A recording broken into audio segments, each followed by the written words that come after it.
At the center of the story of Adam and Eve is secret knowledge. By eating the forbidden fruit from the tree of knowledge, Adam and Eve were awakened. Why did God try to keep this experience from them? And why threaten them with death? Was Snake really a deceiver, as was later interpreted by some humans? Or was it simply telling the truth? Was not Snake doing what Snake has always done up to that point? Protecting a sacred space, guarding divine knowledge, and offering an invitation to those who were ready to awaken to wisdom.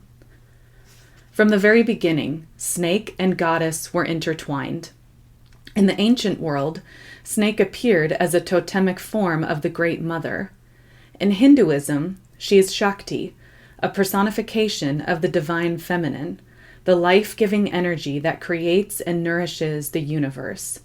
As supreme consciousness, Shakti surpasses all other gods in the Hindu pantheon. She is also the primal energy that resides in humans as Kundalini, the sleeping serpent at the base of our spine. Throughout the ancient world, Snake is often identified as the goddess or exists as part of the goddess. For example, in Egypt, Isis is sometimes depicted as half female, half snake. Other times, Snake wraps around the goddess, draping over a shoulder, girding belly or arms, or protects and advises her from her shield or crown. Snake attends both Athena and Minerva, the Greek and Roman goddesses of wisdom. So too does Snake coil up in trees in artistic depictions of goddess. The shift from goddess-based views to god-based began 4,000 years ago, as Indo-European tribes invaded the eastern Mediterranean. Expanding their conquest, the warriors brought with them a rigid patriarchal vision of religion and order. As they introduced sky gods, authoritarian father figures, to oversee their militaristic culture, they also began undermining goddess-centered tradition. Baring and Jules found that from 2000 BCE onward, images of the divine shifted from feminine to masculine. The intimate union once experienced by humans with nature and the earth degenerated into separation. People moved from a connection with each other and the earth to a paradigm of polarity, a dichotomy of male and female, thought and feeling, mind and soul. Nature was no longer something to be attuned to or worked with in partnership, but rather a force to be mastered. Baring and Jules note that this polarization deeply influenced Judeo-Christian civilization, as well as the paradigm of reality that still governs Western culture today. So what does that mean? As patriarchal beliefs and rules become stronger and more influential, the goddess was systematically stripped of power, as were women. The rising influence of patriarchal institutions not only thrived on domination and hierarchy, but claimed their laws and moral outlooks to be divinely ordained. Thus, man had every right to conquer nature and police the behavior of women, for it was justified by God.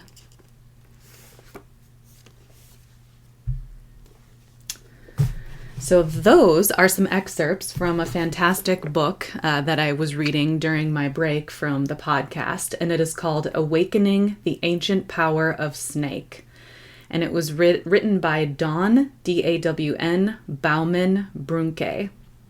I might be pronouncing her name wrong. I've never actually heard it said, but her last name is B-A-U-M-A-N-N, and then it's also B-R-U-N-K-E. And you can find this online, probably some local bookstores, but I'll put a link to this book in the show notes.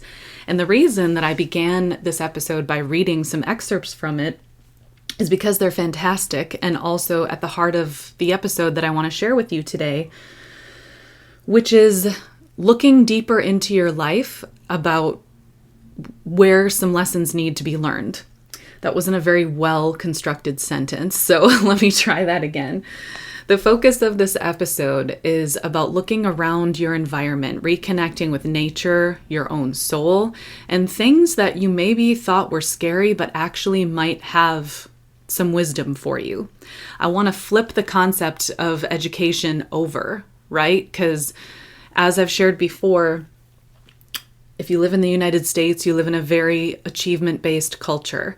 So from the beginning, education was presented to us as, okay, kindergarten, done, check that box, now you're done with this, you can put that away. First grade, second grade, on through 12th grade. Oh, congratulations, you graduated. Now you're done. You can move on. We also are bombarded with so many different subjects at once and so many different assignments at once that we're more often taught to do busy work than we are to really engage with the knowledge that's being presented to us, to really digest it, right? Because teaching young people to jump from one thing to the next, to do this thing and that thing and the other thing at the same time and complete all the busy work and turn it in and get it in by this deadline and then move on. It doesn't really encourage embodying wisdom. It encourages learning to be frantic and stressed and to do busy work. And so right off the bat, I invite you to consider the real pursuit of knowledge, the real pursuit of education. It's not something that's supposed to begin and end with grade school or something that is supposed to be about checking boxes. We're meant to learn our whole lives, and we're meant to sit with some knowledge. We're meant to sit with what we read, what we hear, what we see, and we're absolutely meant to connect with the natural world around us. And to give you some tips for how to do that, I'm going to explain more about what I just read to you, as well as my own experience with this. So this book, Awakening the Ancient Power of Snake, is something that I purchased because of my nightmares. Again, it all comes back to my nightmares. And when I bought this book, it was because I was doing some thinking and I realized, okay, I have changed a lot throughout my life. I've grown up. I've been self-destructive. I've been reconstructive. I've been wise. I've been stupid, and it's all connected. But I've changed a lot since I was a child. But one thing that remained consistent from as early as 4 years old that I can remember up into the present is that I continuously had both nightmares and night terrors about snakes, right? When I was a kid, I would often wake up screaming because snakes would be in my bed, or I would see one kind of growling at me. Yes, a lot of the snakes in my nightmares would growl. I would often have dreams as an adult that they were chasing me or trying to bite me, or someone was shoving a snake in my face. And it was a constant thing. I would consistently, throughout my entire life, no matter how much I changed, no matter what season I was in, I would dream of snakes. And here's lesson number one. If something keeps reappearing in your life, it needs your attention. I'm going to say that again. If something keeps reappearing in your life, it needs your attention. The universe is speaking to you. And so finally, I got the message at 37 years old, and I thought, okay, I used to fear snakes, and I was taught to fear snakes, right? Most people do. Most people get freaked out by the way that they move, and their first instinct is to kill them, even if they're not venomous. And certainly that was the case with my family and extended family. You know, if a snake was found at my family's cabin or in the area, it would be killed, even though it was often like a harmless garter snake. I recently saw it with my neighbor who has a snake problem in his yard. His first instinct is to kill it. And I understand, you know, he didn't want it in his house, but it's like, oh, but does it deserve to die? You know? So a lot of people are freaked out by snakes and always have been. And there's this fear of them. And I had that fear, even though I had never had a waking traumatic moment with snakes. Like I had never even been bitten by one, but I was afraid of them. I was having these nightmares. And so it's like, okay, this has to mean something. This is a symbol that's constantly reappearing. It has to mean something. And it was a lesson that unfolded throughout my entire life. And what's kind of cool is I can think of experiences I had, you know, when I was younger, where snake was sort of speaking to me, where I was being kind of nudged that there was a lesson I needed to learn. I wasn't consciously aware of it, but I still engaged with it. Like I still was like, okay. So when I was 22 years old, I was in graduate school and I was taking this journalism type writing class, and I had to interview somebody about a fear that they conquered. And I chose my cousin because she, like me, grew up fearing snakes, but because she's a naturalist, someone who works with the environment, she had to conquer that fear because she works with snakes regularly with her job. And I was so impressed to watch this family member go from something she was afraid of to something that she worked with and educated people about. So my journey, kind of the beginning of my journey with kind of investigating my fear of snakes, was to talk with my cousin, interview her for this school assignment, and learn how she conquered that fear. And the short answer to that is just exposure, right? Like she slowly allowed herself to hold snakes. And a few years later, when I was, so that happened when I was 22. So a few years later, probably when I was about 27, 28, and my kids were old enough to just kind of be kids, they weren't babies or toddlers anymore, I happened to encounter Emily from Snake Discovery.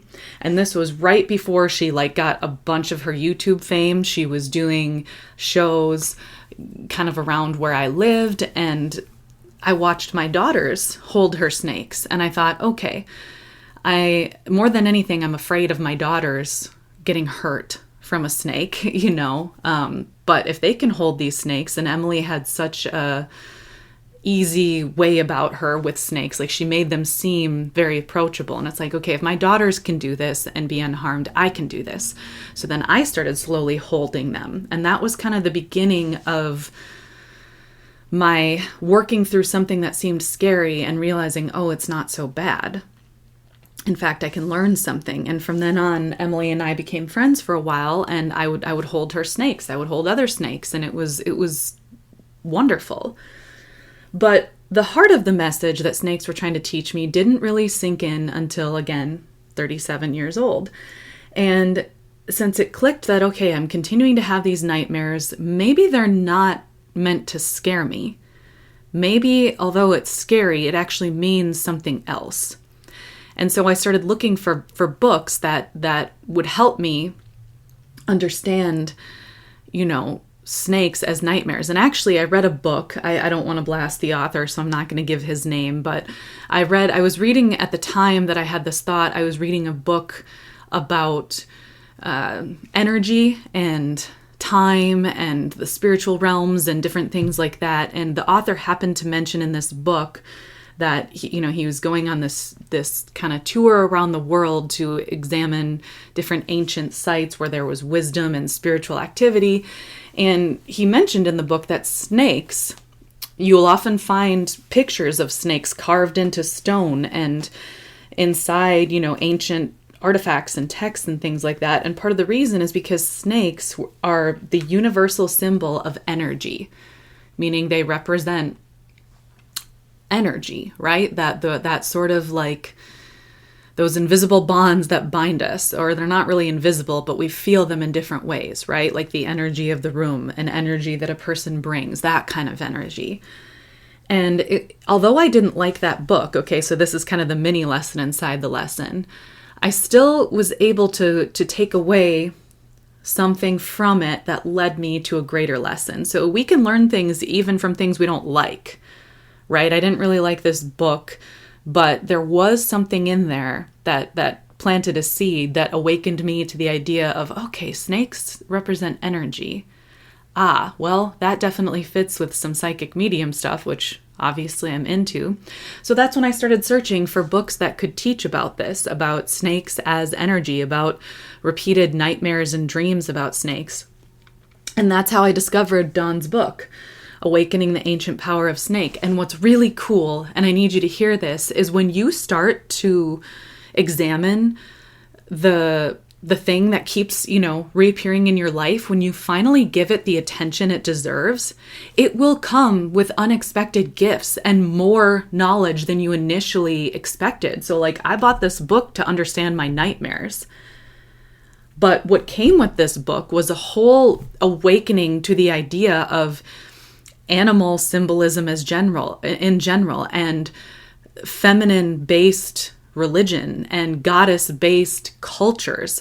That happened to come with my examination of why I was dreaming of snakes. So wow, like, because I gave this snake piece some attention, I learned so much more about goddess-based religions as well as my connection to the natural world. So when you give your attention to the thing that's been kind of nagging at you, maybe the thing that you've been avoiding, when you allow it to sink into your being, it can change you.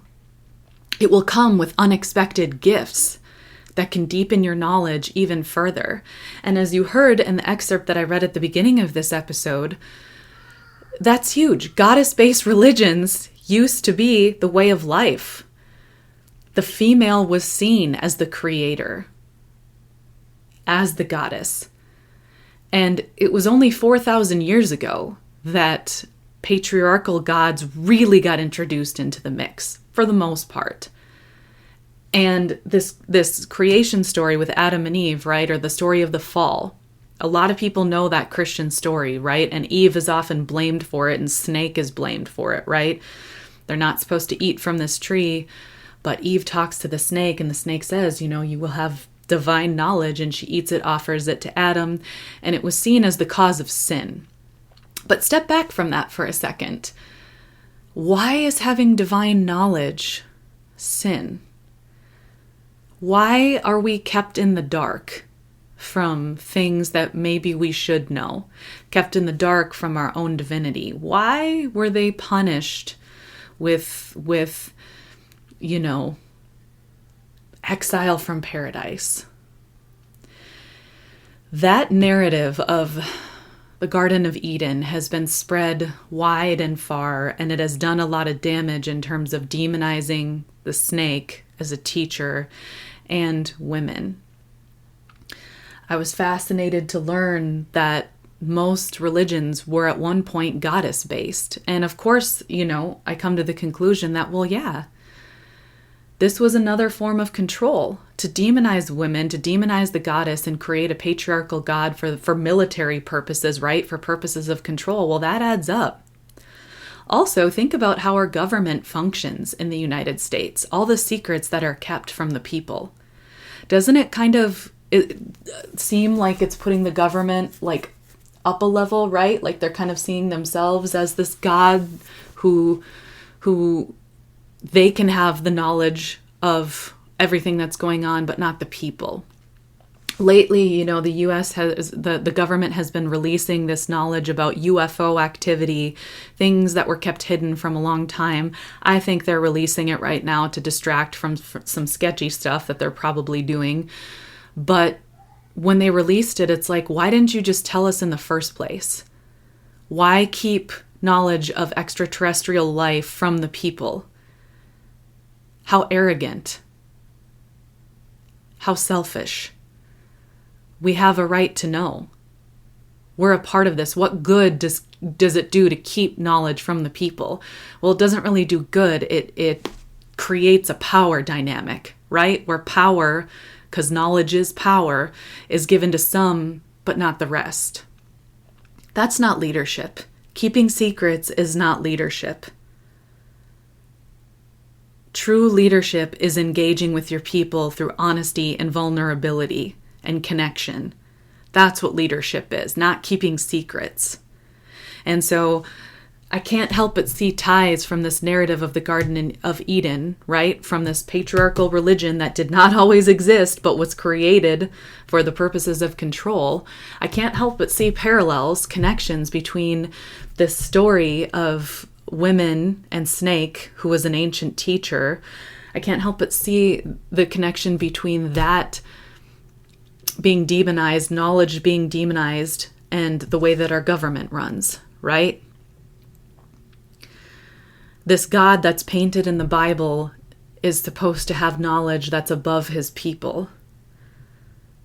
Just like our government has knowledge that's above us. That's not right. And so before I get into like just the path that this led me on in general, I want to say that I highly encourage you to buy this book, because the author addresses it's just a really great reference to understanding the spiritual symbolism of the snake, the physical characteristics of the snake, as well as her own personal journey with the snake, both physical snakes that were her pets, but also spiritually. She talks about some of the psychic visions she had with snakes. And it's so cool because you can learn about snakes from this holistic perspective. But to summarize it, the snake was often seen in ancient religions as a life force, as a teacher. And what I think is so cool is that this spiritual knowledge remained inside me despite the world's attempts to stop it. Snake was appearing in my dreams to teach me something, despite all the world's attempt at blocking it. That's what's amazing, is that stories survive. People survive. Knowledge survives despite attempts to destroy it. So that, I think, speaks volumes, that snake as a teacher rather than a deceiver, as something dangerous appeared to me. Now, I was afraid as a kid. And yes, the snake did appear aggressive when I was a kid. But as I reflected on that and read this book about different things that snake can be trying to communicate to us, I learned a few things about why.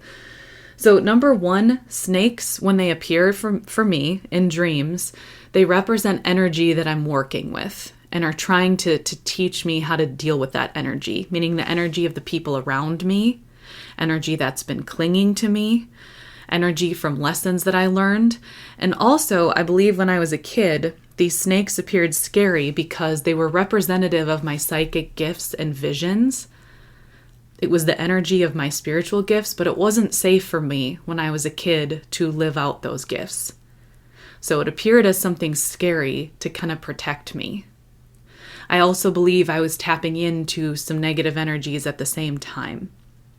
And what's really cool is as I started reading this book and opening my mind to snake as a teacher, as a life force, my dreams started changing. I could remember in my dreams, I could remember what I was studying. And I had this really cool dream where a snake appeared, and normally I would run, but I said, okay, I know I need to talk to you. And then I did. I talked to the snake in my dream, and it gave me some very powerful wisdom to take with me. I'm going to keep that to myself because it was something that was meant for just me. But studying this snake in my waking conscious life also made me a much more powerful dreamer, increased the capacity of my brain. Because when you start to remember stuff in your dreams that you're studying in your waking life, well, you're improving the elasticity of your brain, like your brain function, your brain's ability to make connections. It's very good for you, basically. So another gift that came from just looking at why snakes.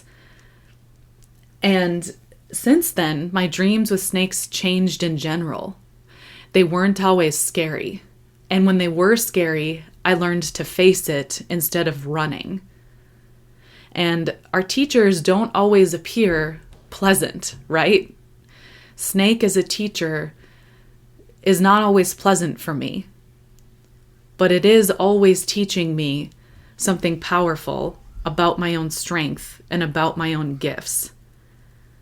This is an important lesson to learn about wisdom too, is that it's not always fun, quote unquote, to learn, but it will help us to grow and evolve in powerful ways.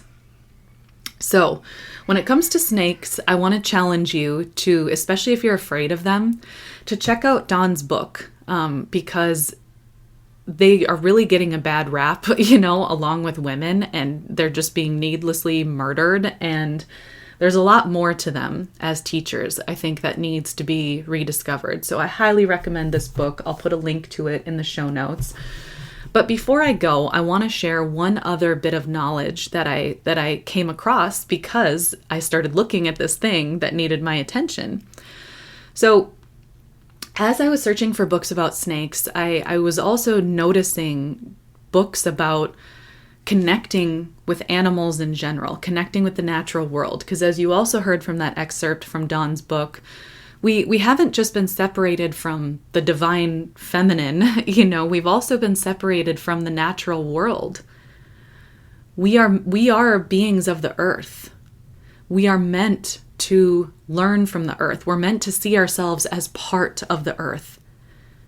We're not supposed to look at the earth as this thing that we can just take from and exploit. And we're not supposed to look at ourselves as separate from it. And I think that's another thing that Christianity does that damages culture. A huge theme in Christianity is just getting to heaven. Or when Jesus comes back to earth, right? To reclaim it from all the sin and Satan and stuff like that.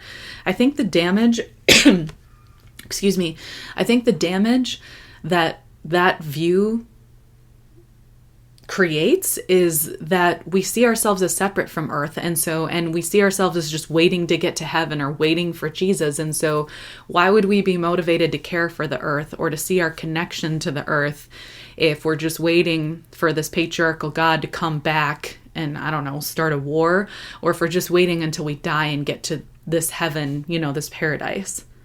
Why would we be motivated to care for the earth, to really connect with the earth? We wouldn't be. The earth is meant to be a teacher for us. And the more that you start looking into nature, the more that you can see yourself. When I started reading this book about snakes, I also opened my eyes to my connections with other animals. And I purchased another book called Animal Speak, and it's by Ted Andrews. And this is kind of I can't think of the word, but it's sort of like a reference guide. So he has some chapters that are just kind of laid out as something you just read straightforward, but then he breaks down different animals that exist on earth and what they mean from a spiritual standpoint, and if they show up in your life, what they could mean for you spiritually. And it's fully true that we are meant to be connected to animals, not to just consume them or exploit them or own them. They are a life force in this world, and they can teach us things, and they have characteristics that maybe we are meant to take on. And I'm going to give you an example of one of mine. So the bald eagle also started appearing to me a lot in real life. I would see it very regularly. And then I had a very striking dream a few months after I started reading this Ted Andrews book about our connections to animals and their spirits. And often, by the way, too, the spirits use animals to communicate with us as well. It's also the spirits trying to teach us something. And so I started seeing the bald eagle everywhere. Because of where I live in Minnesota, I can actually, there's bald eagle nests near me, which is really amazing. I mean, I'm talking even a couple blocks from my house, there's a bald eagle nest. But also I see them flying, soaring, perched in trees, and I'm so grateful to have that. But they would also appear on pictures, and in movies all of a sudden. It's like, okay, there's something here. And then I had this striking dream where there was a bald eagle perched on my mother's arm.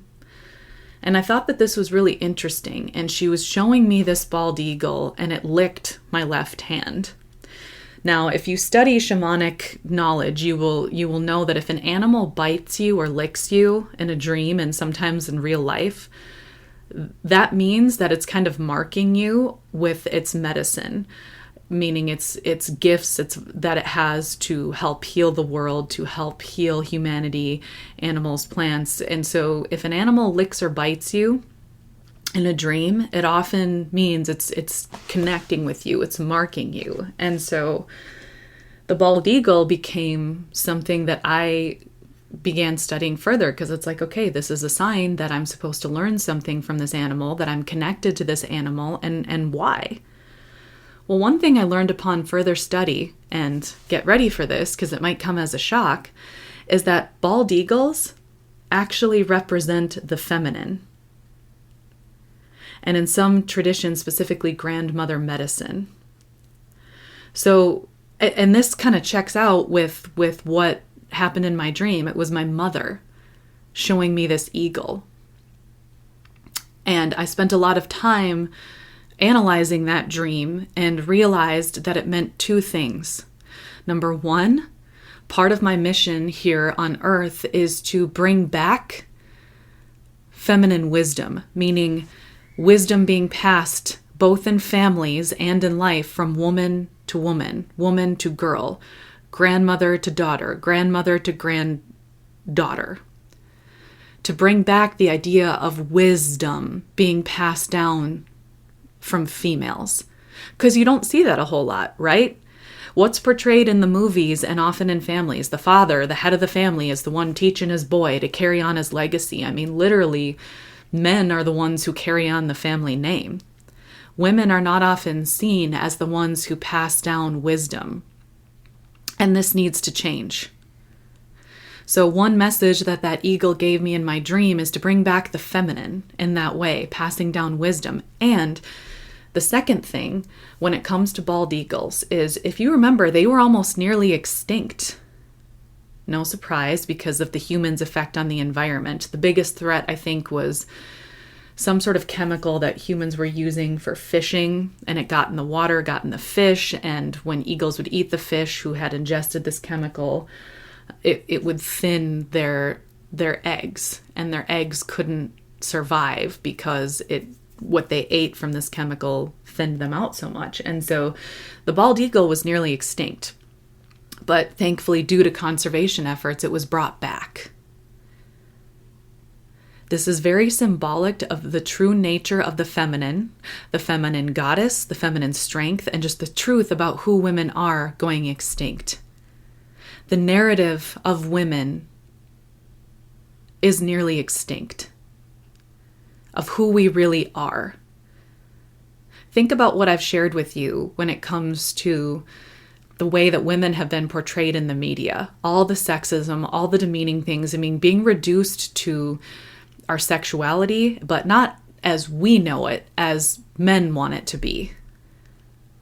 The men in power have done a fantastic job of demeaning women, of reducing us to our sexuality, of teaching us to be so obsessed with our bodies for the purposes of confidence and pleasing men that who we actually are is nearly lost. But it's not actually lost. It's still here. Our strength is still here. Our resilience is still here. Our bravery, our intelligence, our wisdom, everything that we are is still here. We just need to bring it back from the brink of extinction so that it's the norm again. This concept of the female as the goddess is not lost. I was able to find it in a book. Despite 4,000 years of patriarchy, I was able to find this wisdom. This wisdom appeared to me in a dream.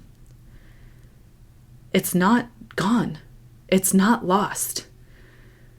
We just need to bring it back to the mainstream so that everybody has access to it.